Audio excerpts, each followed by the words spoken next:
Hello and welcome to Maths with Mr Amison.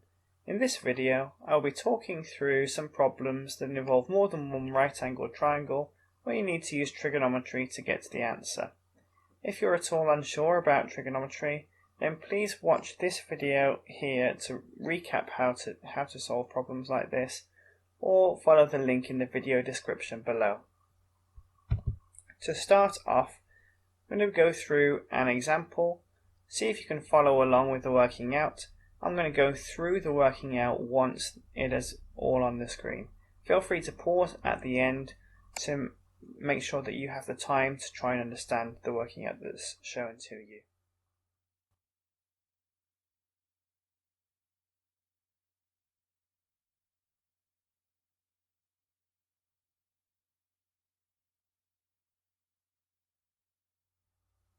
Alright.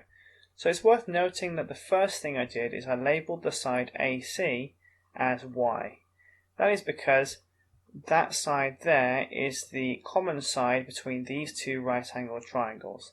If you look at what we're trying to find, x here, x degrees, we've got one piece of information about this triangle apart from the right angle. And we can't actually use trigonometry to find this without knowing two bits of information about this triangle except for the right angle. So we need a second piece of information. And the only thing that we can possibly find is this length here, because it links these two triangles together. With the triangle ACD, if we would like to find that length, well, we have the length 15 and we have the angle 60 degrees. So we have two pieces of information, and therefore we can find the value of y. In this case, 60, we have adjacent to that 60 we have the 15 centimeters, and the hypotenuse of that right angled triangle is y. So we have cos 60 is 15 over y. Now if I multiply both sides by y at this point, I get y cos 60 is equal to 15. And then if I divide both sides by cos 60, I get y is equal to 15 over cos 60, which you can type into the calculator and get the answer of 30. Once I've got the answer of 30 here, well, that means that opposite the angle x is equal to 30 and the hypotenuse is equal to 40. So we're using the opposite and the hypotenuse, therefore we're using sine. So sine x is 30 over 40, which I wrote down here. If that's the case, because we're finding an angle, we can do the inverse of the sine function to get x is equal to inverse sine of 30 over 40. Now I could simplify that to 3/4, but there's really no need to simplify fractions when you're typing it into a calculator. This should be x, apologies for that, but x therefore equals 48.59, which rounds to 48.6 to three significant figures. Alright, your turn.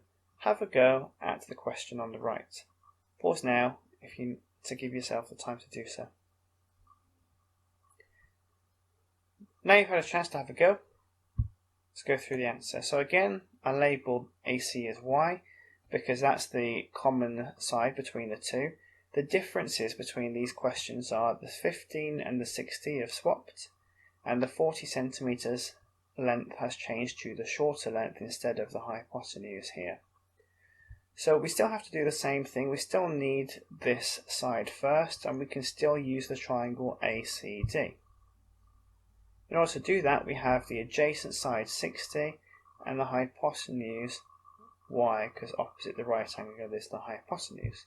So we have cos of 15 is equal to 60 over y. If I rearrange that, multiply both sides by y cos 50 equals 60, divide by cos 15, y is equal to 60 over cos 15. Type that into the calculator, and there you have it. Now that's not a very nice number, but I do need to use that number as accurately as possible. In the first example, this was a nice number, so we could use it quite nicely. I need to remember that I can't just use 62.1. It might make the actual value of x a little bit different if this is rounded. So I've got to keep this accurate. Now I can use the triangle ABC. Now I know the opposite side to our angle X and the adjacent side.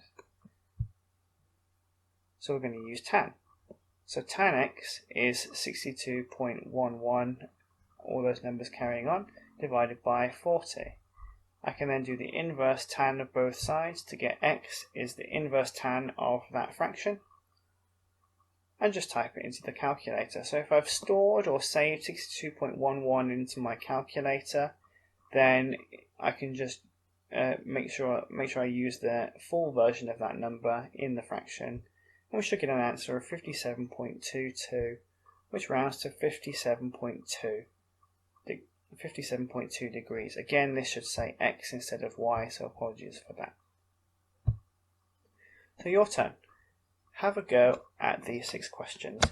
Question 5 is a little trickier. Question 6 is trickier still.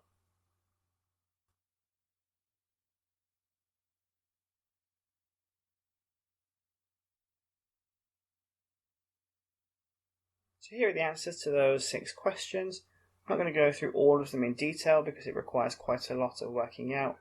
But here we have to continue to try and find the side length that links the two of them, links the two triangles in questions 1 through 4. This side length here using sine, and then we can use tan because these are the two shorter sides to find the value of X. In this question here, this is the hypotenuse of both triangles, so we can use cos for the first triangle and sine for the second triangle. This question here, this question is interesting. For the first part, we don't actually need to use trigonometry at all. We actually use Pythagoras to answer the first part of this question, because we have two sides. Well, no, for the second part of this question, apologies. The first part of this question, we have to use this shape here, which we can do using trigonometry to find our shorter side here. So it's the tan ratio. Once we have this, well, then we have a right angled triangle where we know two side lengths, so we're trying to find the third. Therefore, we would use Pythagoras theory. Question 4, this one we can use Pythagoras theory first to figure out this missing shorter side, and then use that along with the 12 centimeters here to find the value of X using the inverse of tan. Question 5 is a really interesting question. In this one, because we have n and n, we can't actually figure out the exact value for this side length. But we have a little bit more information. We have the fact that this line is parallel to the bottom line here. So this angle in the top left will be exactly the same as the angle down here in the bottom right, because they are alternate angles. Because this straight line links two parallel lines, and angles on opposite sides of a line that links two parallel lines, here and here, you might know them as Z angles. They're alternate angles and they are equal. So in this case, we can figure out this angle by doing tan of this angle is equal to n over n. So tan of this angle is equal to 1. Therefore this angle ends up being 45. That's 45. And we can use normal trigonometry to then figure out the value of X here. Now this is trickier. Because we have 3n and 4n, we actually have to use Pythagoras theory to figure out that this length here, the length AC, is equal to 5n. And then we can use the fact that we have x, well, because we have x here, this is adjacent, this is hypotenuse, so cos x is 2n over 5n, so cos x is 2/5. We can do inverse cos of that to get x is actually 66.4 degrees.